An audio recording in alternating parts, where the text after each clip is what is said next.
So we are back again, 3 times in 3 hours. This is how we're rolling today. And Mikel Arteta finally did a press conference. Only took him until 7 o'clock to actually do the press conference. He was well late. He was moving like me.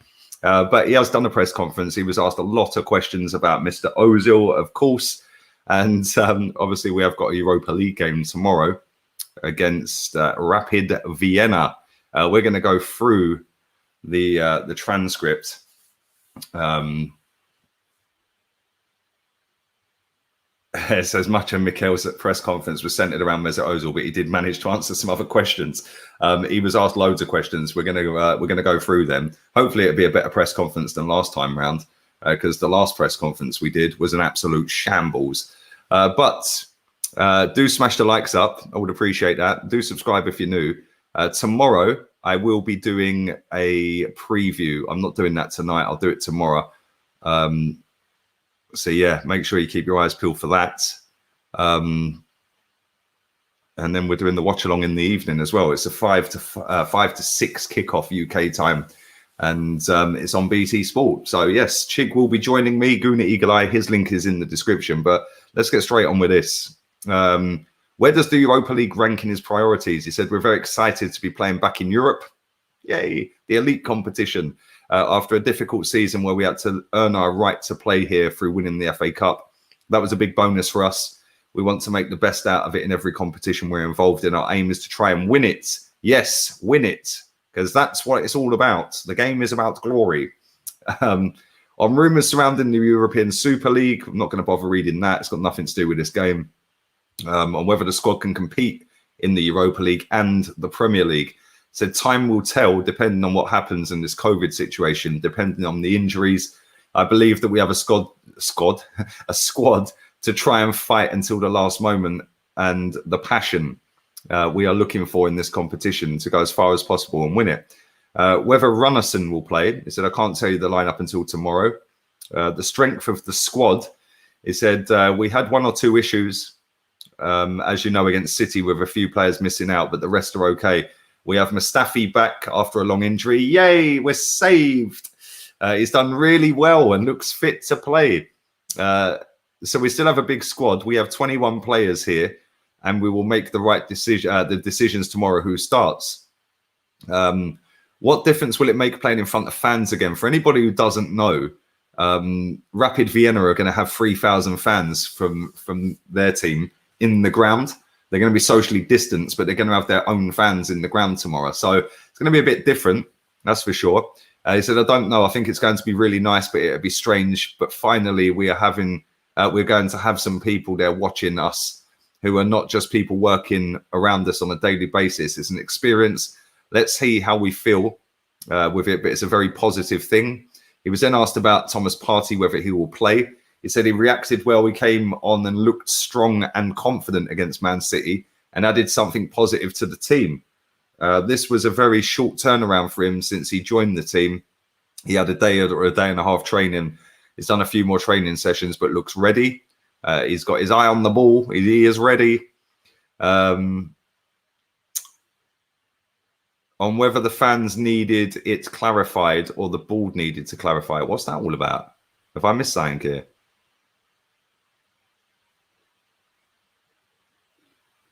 I don't know what that's all about. That makes no sense. And whether the fans need it clarified or the board needs to clarify it. It's good that you make these questions so I can answer with what my feelings are and the reality of the situation. What is he chatting about? And whether the likes of Nelson, Smith Rowe and Willock will play for the under-23s more. He said, I believe they were 3 players who needed some more minutes, especially with the international break. They didn't have a chance to play for their country, so it was almost a 3 or 4 week gap without a game, and we wanted everyone to be in a good rhythm. They were very positive about it and had a really good performance, which is good because everybody is more prepared to compete when they have the opportunity. The importance of qualifying for the Europa League, well, I think we know that, so that's pointless. Whether they have set piece takers for now. What is going on with this press conference? We're going to have a few fights, but there is a game plan set pieces, obviously. This makes no sense to me. There is an order we have to try and respect as much as possible, but the players have to make the decisions on the pitch about how they feel and the confidence. What is going on here?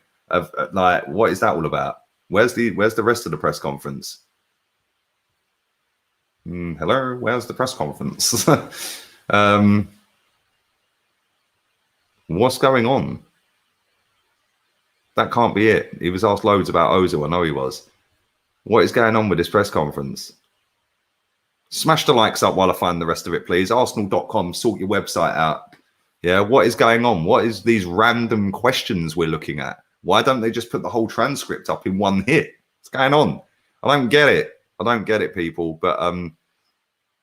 But there we go. Anyway, listen, do smash the likes up. I'm going to try and find the rest of the press conference. Rapid Vienna Europa League. Oh, so they've split the press conference into 3 different stories. Jesus Christ. Why don't you just put it in one?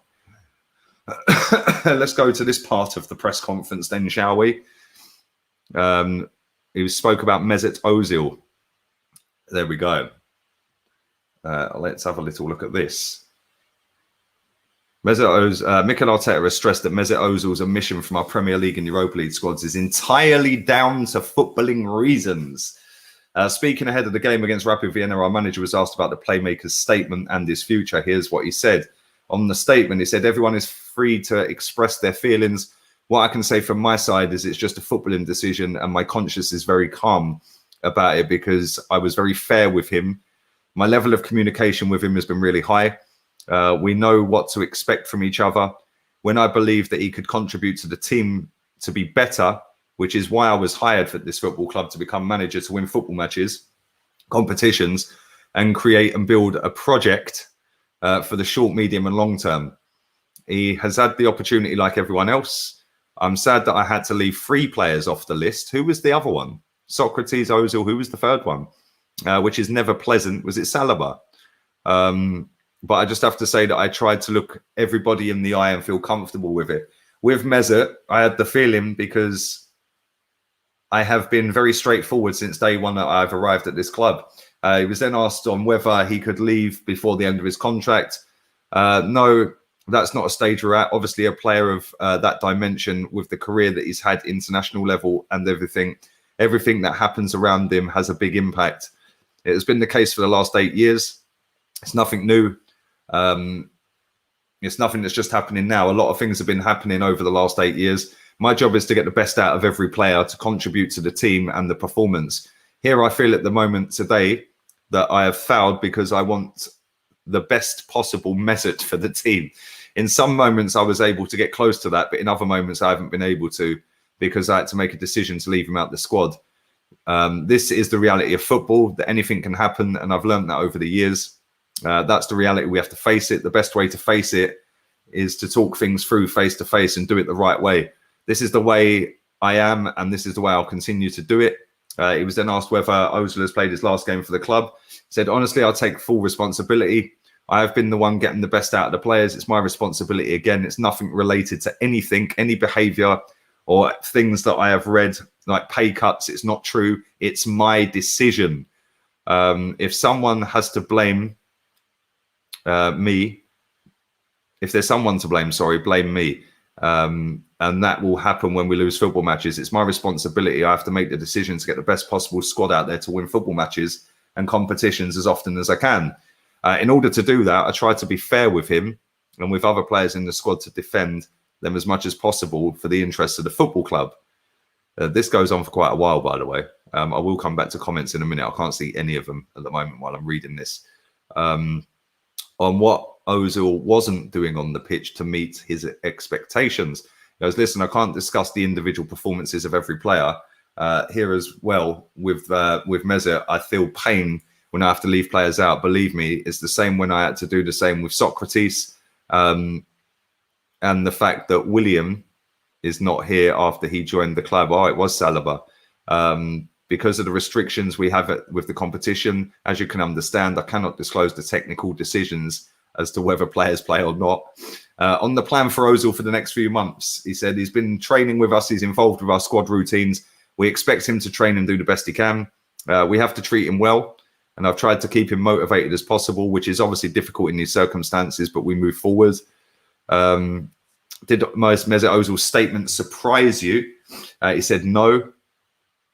Whether he offered a similar response in person, he said, well, obviously the players that were told that they were not selected at least generated disappointment because they're professional footballers and they want to have the chance to work with the right motivation to try and achieve the possibility to play. And when that doesn't happen, it's difficult. But as I said, I'd rather have those difficult conversations face to face and explain the reasons why and see how things change with time. Whether something happened during the lockdown period or more recently, he said, no, I'm not very focused about what's happened in the past, and you'll get to know me more. But the past 6 years, a lot of things have happened. I didn't make them. You remember the atmosphere around him when I joined. It was pretty difficult. I asked our fans to support him and create a much better atmosphere. And you remember and recall that you could see the difference at the Emirates in 2 or 3 weeks. And that was a way, in my opinion, to support the player and look for the interests of the football club as much as possible. But then I have to see on a daily basis the input, the performance, and what every player brings to the team. And from there, I make my decisions because I am the manager and I pick the right players to win football matches. He's going in on these journos. I'm enjoying this. Keep going, Mikel. He was then asked whether he gets angry about presumptions of outside influence on him. Well, what a dumb question that is. I'm not angry because probably they need as well to clarify the situation. I understand. I'm here to respond to your question, but I do not want to hide behind anyone at the club or the ownership. At the end of the day, we're talking about a player playing on that field or not. I think we will respond to every obligation we have at the football club. And then it's my responsibility to get the best out of the players and get the best performances we need in the matches. But believe me, this has nothing to do with the board or the owner or anything like that. Wow. You're either a very good liar, Mikel. Look into my eyes. Do you reckon he's lying? Is he a liar? Or is he telling the truth? Nobody knows. Nobody knows. Let's see what he said. Oh, look, I could have just gone to the Mesut Ozil story and then carried on, couldn't I? Look. Where's the bit about Aubameyang that he spoke about? Let's have a little look at that. Let's find the Aubameyang bit. And see if there's anything else. Oh, we can go to squad news first, actually, and then we'll come back to Aubameyang. So the squad. Mustafi, there he is. There he is. He's ready. He's ready for action. Good old Mustafi. Dani Ceballos, left ankle, slight ankle bruising, will miss Thursday's match, being assessed ahead of Sunday. Rob Holding, hamstring. Sustained hamstring during the warm-up on Sunday at City. Rob is likely to be out for about 3 weeks. Mustafi, now back in full training, as we know. William, right calf, slight calf issue, will miss Thursday, being assessed for Sunday. Callum Chambers, left knee, ruptured anterior cruciate ligament. He is now back in full training, progressing well towards match fitness. And then obviously Pablo Marí, continue outside running and strengthening program together with light ball work, aiming to return in the next 10 days. Gabriel Martinelli, end of the calendar year, as we know, with a left knee injury. So yeah, there we go. There's the injury news. Let's go to this Aubameyang bit real quick, and I'll come to your comments. Keep pumping the likes up, people. And let's find this bit about the goals for Aubameyang. I don't know why they just didn't put this in one long story instead of spreading it into 3. Maybe it was a slow news day. I don't know. Let's go. Mikel Arteta underlined his belief that Pierre-Emerick Aubameyang will be back amongst the goals soon. Our captain has not scored in his last 4 Premier League games, but the manager has no concern.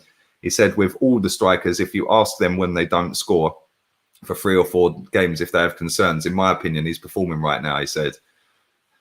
He should have scored again on Saturday against City in a one-on-one situation where he normally does. We're trying to get him in better positions as frequently as possible to give him the best possible chance. Maybe stick him up front, mate. Just an idea. Just an idea, mate. Was that all he said? What a waste of time. Well, there we go. That was the press conference. All about Mesut Ozil, really, wasn't it? What do you guys think? Let's have a little look at your comments. He's either a very good liar or it was actually his decision to bin Mesut Ozil. I don't know. Ben thinks he's a liar, protecting the board. They were asking proper questions today. They did actually ask proper questions. Fair play to him. I don't know. I've started the movement. Oh dear, oh dear, oh dear. I don't really get it. I genuinely don't understand. I just think like Arteta out, says Ricardo. I don't know, mate. I just look at it and I think this whole thing is just a circus that hangs above us every time we have a game. Oh, where's Mesut? Where's Mesut? I'm just genuinely getting bored of it, man. We've had this for years, like literally years, and it's boring. He was never gonna reach the dizzy heights that people once thought he did. You know, I showed you the stats earlier with and without him last season. Yeah, there's no difference whatsoever. In fact, we actually create more and have more shots and more created chances and shots on goal, goals when he's not in the team last season. In the 20 games that he didn't play, the 18 that he did play, we had less. Yes, you can say, well, let's see what teams we were up against, etc., etc. It's irrelevant. It ain't ever going to change anything. The geezer's been washed for years. Yeah, it's mad. Aubameyang's not scored in 5 Premier League games. He has, isn't he? How many games we played? I think we've only played 5, and we scored in the first one. Can this video get more likes than Mesut Shoeline has followers? Fed up with the Mesut questions. Well, exactly. This is the thing. Better questions. They obviously watch my streams. Exactly. I will drink to that, my friend. I will drink to that. What do we do tomorrow with the squad? Are we going to go with a decent 11 or are we going to throw a load of kids in? I think Eddie will probably play. I wouldn't be surprised if Lacazette actually played because he hasn't played the last couple of league games and he's had a bit of a rest, hasn't he? So why is Saliba not on there? I don't know, mate. That is another story that makes no sense to me, especially when his partner at St Etienne started for Leicester the other night and was superb. I know they lost the game in the end against Villa, but he actually played very, very well in that game. When am I doing the lineup? Tomorrow. Tomorrow, mate. If this press conference wasn't at 7 o'clock tonight, then this stream would have been the starting 11 preview. So yeah, everything's kind of been nudged back, really. But yeah, tomorrow. I don't like dropping previews on the day of the games. I like doing them the night before. But I'll do it tomorrow afternoon, mate. Early afternoon, about lunchtime-ish. I think maybe, time is it now? It's probably going to be still too late to put polls up to pick a team. I might just have to go for this once. There was this one time. I think I might just have to go with picking my own team this time round, and then we'll do the polls for the player ratings after the game. Because by the time I get off of this stream, get this video processed, and then put the polls up, it's going to be about 1 o'clock my time. That's like an hour from now. So by the time I then stream, it's not going to have had enough traction. So yeah, I did actually think it was Tuesday today for some reason. Hence why I didn't do the member stream either. So apologies for that. Waste of 100 million, Pepe and Saliba. Lee is on overtime. I am today, mate. I am today. If we park the bus tomorrow, that is it from me.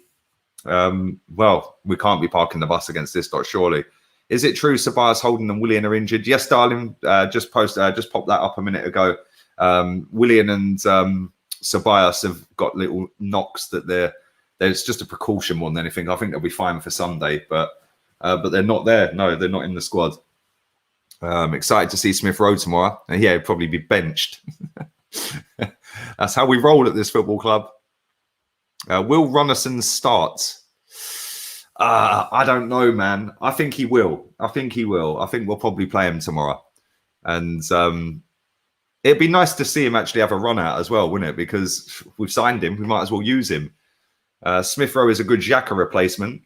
You're a good Xhaka replacement as well, to be fair. I bet you've got more ability than Granit Xhaka. You can probably turn quicker than Granit Xhaka as well. Man, some stiff you. Big up Sejus. Lee the goat. Go. Thanks, man. Do you think Macy deserves a chance? No, I don't think he's good enough, mate. I don't know how he's still here, if I'm honest. I genuinely don't get it. But let's do 5 more minutes of comments. Roberto Remo is going with a 4-3-3. Leno, Maitland-Niles, Louise, Gabby, Kieran Tierney, Party, Willock, Smith, Rowe, Saka, Laka, Reese. That's not a bad team, is it, I suppose? We should be beating these with the under-15s, mate. Let's be real here. It's the first time we have ever played them, by the way. And it's going to be interesting because, like I said, there is going to be 3,000 of their fans in the ground, which is kind of crazy. The fact that we are in lockdowns or tiers and whatever it is in England, and they're allowing fans into grounds all over the world. It's mad, isn't it? Can we use Emi Martinez money to buy Emi Martinez? They haven't lost a game in their league. You're right. I think they're top of the league, isn't they? Let's have a look. Let's have a little look at their league. I think they've won pretty much all their games. I think they've drawn one, actually. Rapid Vienna. Let's have a look. Have a look at the table. What league are they in? Austrian league, that's it. Austrian league standings. Here we go. Right, so Salzburg are top on 12 points, 4 wins out of 4. Right, 17 goals Salzburg have scored. Rapid Vienna are second, 3 wins, 1 draw, no losses, 10 goals scored, 3 conceded. And yeah, kind of light work, really. The team that Tottenham are playing, LASK, are currently sat 5th. And they've drawn 1, lost 1, won 2, scored 5, conceded 5. Only 12 teams in that league. There you go. But yes, Sturm Graz, look at them. They used to be a decent team back in the day, didn't they? They're currently 6th. 3 draw. They ain't lost, though. 1 win, 3 draws. But yeah, they haven't lost a game and they've scored 10 goals. Let's have a little look at their squad if I can. Let's have a little look. Rapid Vienna. Let's have a look at their squad.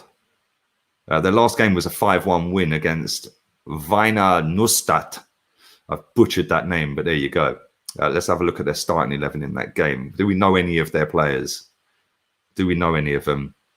Jesus Christ, I'm going to ruin all of these names. Right, so their goalkeeper's called Christoph Nazmunna. Jesus, I'm just going to stop.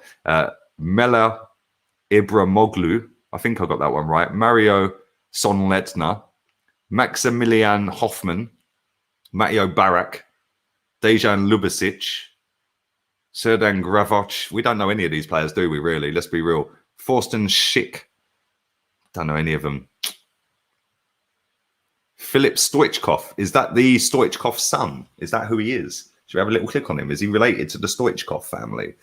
Who is his father? Let's have a look. He's a defender, Rapid Vienna defender, 27 years old. Is his dad Histro Stoichkov? Let's have a little look at his Wikipedia page. He's a right back. We're just having a little look at him because I just want to see if he's related. He probably is. You probably told me in the chat, which I can't see. So let's have a look. I don't know. None of you have told me. Okay, we'll go back and check it then. Is he related to him? I don't know. I don't know.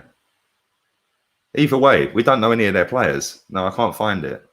It doesn't tell me. But he's a Serbian right back, 27 years old. There you go. It is what it is. There is only one Stoichkov, my friend, and it is not him. It is Histro Stoichkov. But I will be dropping my... is Balogun in the squad? Do you know what? We need to find this out, don't we? What's the squad, the Europa League squad? Let's have a little look, because I didn't even see that the other day. Europa League squad, Arsenal. And I spelled Arsenal wrong. This is going well. This is going very well. Right, Arsenal's Europa League squad. Here we go. Let me share the page. We'll get it up on the screen so you can have a little look yourselves. And we press that and we're in. There we go. Right, so Arsenal squad: Bernd Leno, Ronison, Matt Macey, Carl Hein. So we took 4 goalkeepers. Right, 5 goal. What? 6 goalkeepers? Are you mad? I didn't even know we had 6 goalkeepers. We have got 6 goalkeepers registered for the Europa League. Is this a wind-up? Okay, fair enough. 6 goalkeepers, you know. Like, what's the point in taking these 3 lads? Right. Okwonko, Hilson, and Hein. Why are you taking them? You're just wasting their time. Like, what's that all about? So Leno, Ronison, Macey, Hein, Hilson, Okwonko, Bellerin, Gabriel, Holding, Cedric, Mustafi, Chambers. I don't know why Mustafi's not got a picture. Then we've got Marie, David Luiz Kolasinac. I don't know where Saka's picture is. Tierney, Joel Lopez, Danny Ceballos, William, Maitland-Niles, Granit Xhaka, El Neni. Where's Party's picture? Then we have got Ryan Labiosu, Ben Cottrell, Miguel Aziz, Pepe, Aubameyang, Laka, Nelson, Willock, and Ketia, Jordan McAneff. Florian Balogun is in the squad, mate. He is in the squad, and Smith Rowe as well. It'd be nice to see Balogun play tomorrow, wouldn't it? And see what he's saying. But I can't believe we took 6 goalkeepers. Like, what is going on here? 6 goalkeepers, you know. What is that all about? But there we go. 6 goalkeepers. They're on the B list. Is there a B list? Bruv, why don't you just name a squad? Is that a B list? What, there's an A list and a B list? So we can get 6 goalkeepers in, but we can't get Saliba in. This makes no sense, bruv. This is making no sense to me. How? How is there a B list? Surely that's the squad. 3, 6, 9, 12, 15, 18, 21, 24, 27, 30. Got 36 players. So I take it 11 of them are reserves backups then, yeah? I don't get how it works, mate. But there we go. We have got 6 goalkeepers and Saliba can't get it in the squad. Big up the McManus. I see you, bruv. Hope you're well, man. Looking forward to the game tomorrow. Balogun's there. No one wants to see Mustafi's face.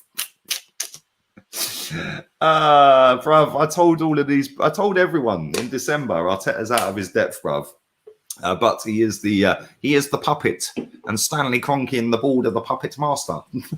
I personally don't believe that this whole Ozil thing is solely down to him. I think they've had a conversation, and he's obviously been told, look, you can use him if you want, but ideally we don't want you to use him.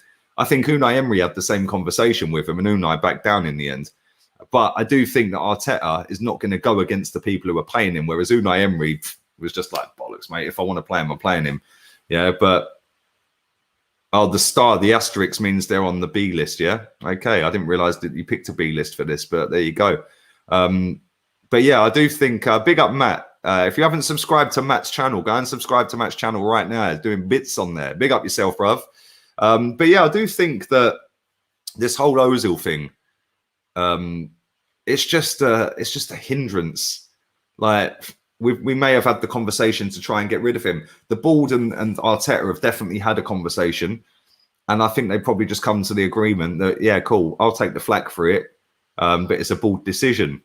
I think with Unai Emery got to a point where it was just a case of, boy, I'm just going to have to throw him back in, and he bowed down to it. I'm not saying that's why he got sacked. He didn't, but I think Arteta was more of he can speak better. He can put his thoughts across better than Unai Emery could. So he can sit there stone-faced and just go, yes, my choice, mate. Yeah, and he'll just pull it off. The fact is, it's boring and it's about time it just all ended, really, innit? But there you go. There are more players that you didn't mention. Bruv, that's on the Europa League website. I'm on the actual official Europa League website, mate. Look.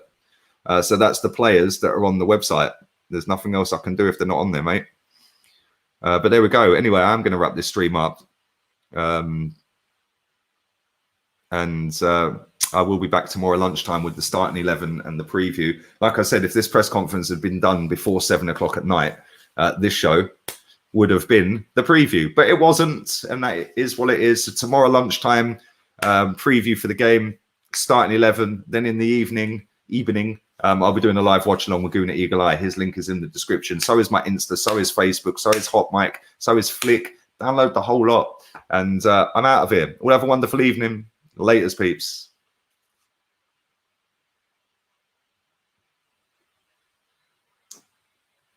If it'll let me go. Why does it keep doing this? Did it earlier as well. Just end the stream, man. StreamYard's moving weird today. End the stream. It don't want me to go. Right, that's it. I'm not leaving. The show goes on. It's not letting me leave. It says connect. There's a problem with your internet. There ain't. It's running at 600 meg, mate. Sort your platform out. We'll try again. Let's try again. I'm just going to stay here then. Cool. We go again.